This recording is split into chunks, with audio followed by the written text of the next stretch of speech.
Hello mga kapatid, so isang maulan na gabi sa inyo, sana payapa ang lahat at safe. Normally itong channel ko ay puro kakengko yan ang ginagawa. Nag-start ako rito, nagkikita-gitara, and then motivation, sharing, kengkoy, cringe.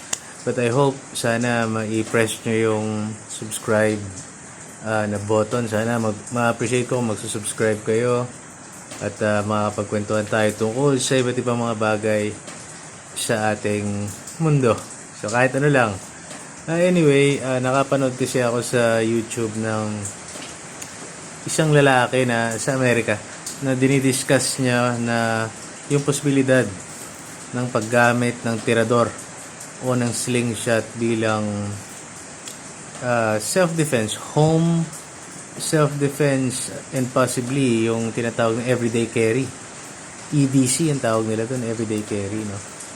So, ako napag-isip-isip ko kasi there was a time nung ako ay mas bata pa, teenager, na merong mga tao lagi nagtatangka magnakaw dito. May mga naninira na sasakyan sa garahe, nasa labas kasi yung sasakyan. I mean, within the compound siya, pero nasa labas ng gate namin, pero within our compound. Dalawa yung gate, bale. And then, maakyat sa bubong, makakaramdam ka ng mga yabag. So, minsan, aakyatin ko siya ng wala akong baril, may dala-dala akong itak, o nung maliit ako, tsako, may dala akong tsako. Pero nakita ko yung viability ng slingshot kasi kung wala namang baril yung kalaban, o siya ay may patalim from a distance, magiging deterrent o pwede mo siyang masaktan o mapatakbo or makabay ka ng oras. Mabigyan ka pa ng konting oras, no? Yung tirador. Ang tirador kasi hindi mo kailangan ng lisensya. Hindi kagaya ng firearm. Hindi siya magastos. And anything pwede mong gamitin, di ba? Jolens, bulitas, ano pa ba? Ako kasi bato na maliliit kasi madaling hanapin, libre, hindi mo na bibili, hindi mo na orderin. So, dati, laro-laro lang, nakabili ako ng tirador. Actually, story time lang, meron akong tirador nung bata ako, nawala na siya. Hindi ko alam kung sa lolo ko ba yun or saan. And then, nung binata na ako, namili ako ng tirador sa palengke. Pero matagal na panahon na rin yun.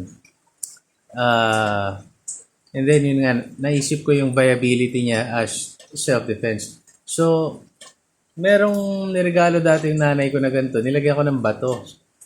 Sabi ko parang ang cool naman nito kasi hindi halata, di ba? Parang yan yung bullets mo. Kunwari, yan yung rounds mo sa yung ammunition. Tapos, kung everyday carry mo siya, EDC mo siya, parang ang cool na nakasabit lang sa'yo na ganyan. Tapos pag kailangan mo, hindi pa naman ako sanay, sinubukan ko lang. Ano mo? Aray ko. Sakit. Well, hindi ako sanay gumamit ng tirador. Alala ko pa nung bata ako, tirador ko yung mukha ko, pabaliktad.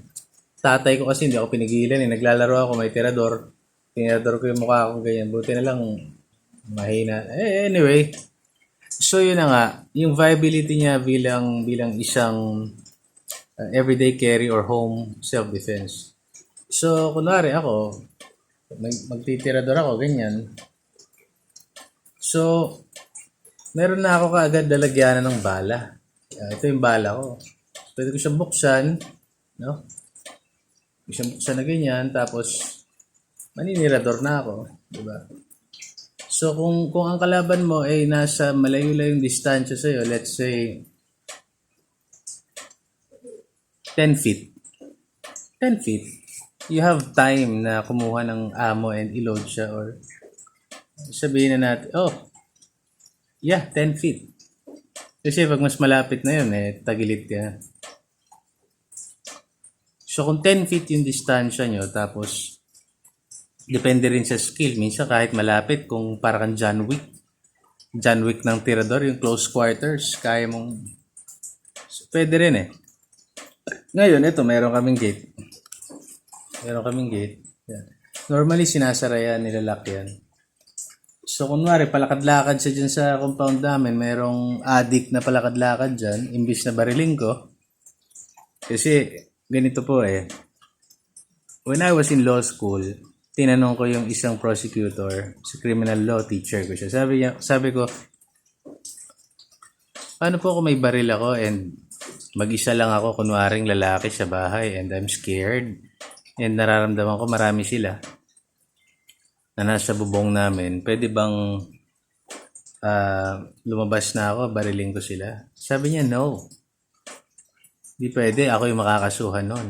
Kahit na licensed yung firearm mo, kahit may permit to carry ka pa, lisensyado yung baril mo, legal, bigla mong binaril, wala pa siyang ginagawa eh. So, ang elemento kasi ng krimen, mabigat eh. Kunwari, theft. Kailangan may actual taking muna. Eh, kung nakatambay lang siya sa bubong, papasok lang yun yata. Kung di ako nagkakamali ha, di po ako abogado. Trespassing lang.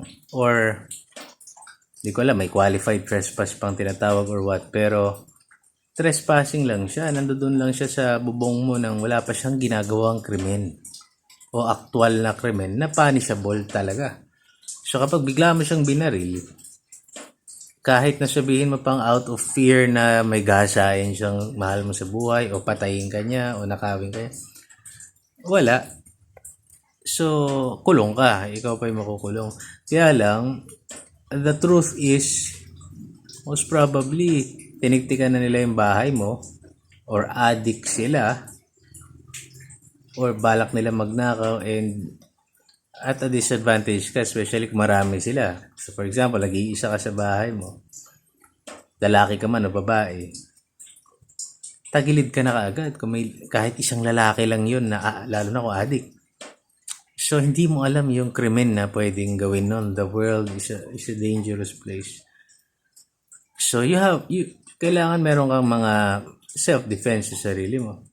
Now, kung ikaw naman kunwari ay may kutsilyo, kunwari kutsilyo to, gagamitin mo siya close quarter combat, hihintayin mo pa siyang pumasok ng bahay mo.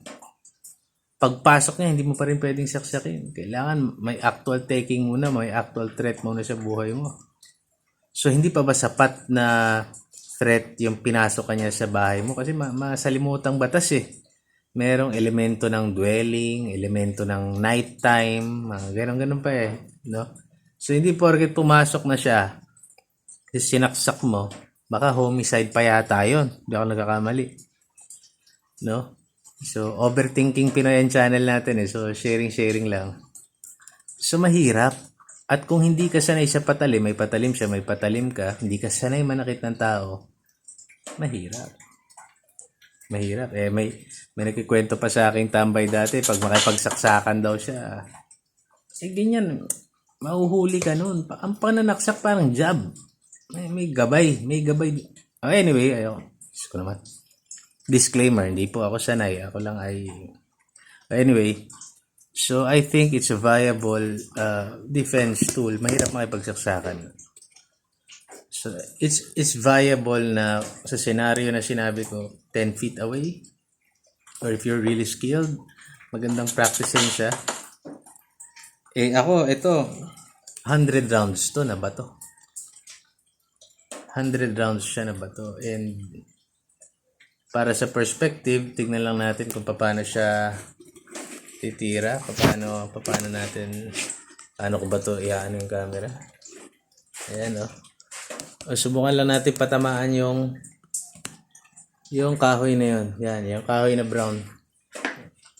Tignan natin yung tunog. For perspective lang. So, kunwari, lumapit siya. Hoy! O, di ba? Hindi nyo man nakita, sorry. Pero at least, hindi mo gustong tamaan nun. Di ba? Sinong gusto yung tamaan nung ganun?